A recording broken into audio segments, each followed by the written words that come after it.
COVID-19 cases making a comeback and climbing nationwide as the CDC now estimates 65% of those cases are linked to the newest subvariant of Omicron BA.5. That number believed to be even higher considering the results of most at-home tests go unreported. For more on this, ABC News medical contributor and emergency physician Dr. Darien Sutton joining me now. All right, so we realize, Darien, that BA.5 is brutal. It is spreading like crazy. The vaccine useless against this. And now the CDC reporting nearly 6,000 deaths are expected to occur nationally over the next 2 weeks. So Texas, Oklahoma, California, all projected to see the most deaths. What do you think? Could we see a return of mask mandates, other protocols? Well, I think we can see a return of mask mandates, but thankfully, I just want to reaffirm that vaccines, although they're proving less helpful in protecting against initial infection, they're still doing their job in keeping people out of the hospital and away from death, thankfully. What we're seeing now, unfortunately, with these numbers, as you just said, is really difficult to predict because more people are testing at home with home testing. But I will say that the symptoms are also different. Oftentimes, patients, when they first presented during, for example, the Delta variant wave, we saw symptoms of shortness of breath, difficulty breathing. And Kira, now what I'm seeing most often with patients is this headache, neck stiffness, back pain, light sensitivity. And those are all symptoms similar to viral meningitis. So I just also want to provide that caution that you may have symptoms of this variant and you just may not be aware because it's very different from prior variants.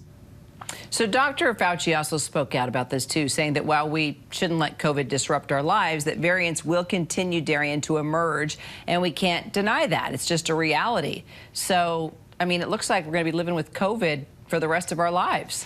I think that COVID, unfortunately, has taken a stable seat in our community and around the world. And unfortunately, we will continue to see new variants. But I think the future of COVID-19 will look very different from today. I think as we increase vaccinations, also as we focus on global equity of vaccine distribution by providing low-income countries with vaccines so that we don't have these high rates that we're seeing in other parts of the world that eventually, inevitably, will come back to us. I think that that will provide a better solution and a better outlook for our future. But yes, unfortunately, I do think that COVID is here to stay. But I, again, want to reaffirm that it will likely look very different 3 and 4 years from now. We'll probably have a very different conversation. As with increased vaccination and better overall immunity, we'll see less and less people coming in needing assistance in the hospital.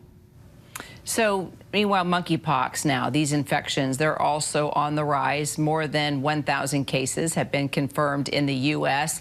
How worried are you about this? I mean, 1,000 cases of a monkeypox versus what we've seen with COVID, you can't even compare. Yeah, you can't compare the numbers, and they're two very different viruses. And I always want to affirm that COVID-19 is a respiratory illness, and monkeypox is a contact virus, which means it requires most often direct contact to get.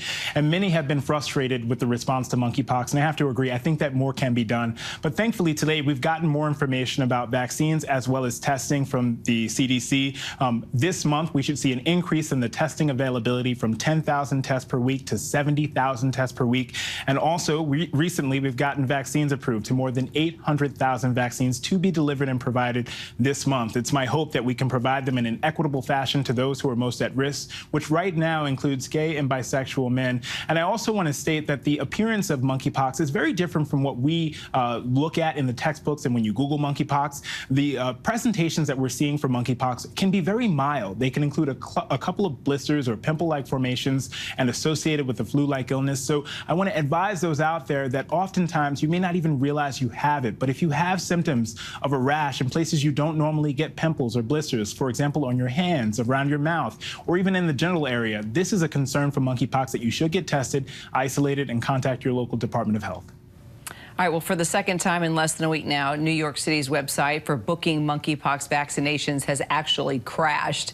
We've covered that story. And after almost 3 years of fighting COVID, what does this tell us about just how the government handles executing tasks like this, Darien? It tells me that we have so much more to learn, Kira. We've made these mistakes early on in the COVID-19 pandemic, specifically regarding testing. If you look at the rate of cases for COVID-19, you'll see a very low peak when COVID first came into existence. And that's not because COVID did not exist. That's because we did not have testing. When you don't have testing, you allow a virus to transmit from person to person because there's no awareness that people are infected. So my hope is that with this increase in availability of testing, we'll not only have have more people being able to know their status, but more ability to stop the transmission of this virus. And until that time, if you have symptoms or think you were exposed and you have symptoms, you should isolate yourself and contact your local Department of Health. And my hope is that very soon we'll have more availability of these tests because they're incredibly needed. Yeah, we're definitely rolling into a whole new world. Darien Sutton, always appreciate you coming on. Thank you so much. Thank you. Hi, everyone. George Stephanopoulos here. Thanks for checking out the ABC News YouTube channel. If you'd like to get more videos, show highlights, and watch live event coverage, click on the right over here to subscribe to our channel. And don't forget to download the ABC News app for breaking news alerts. Thanks for watching.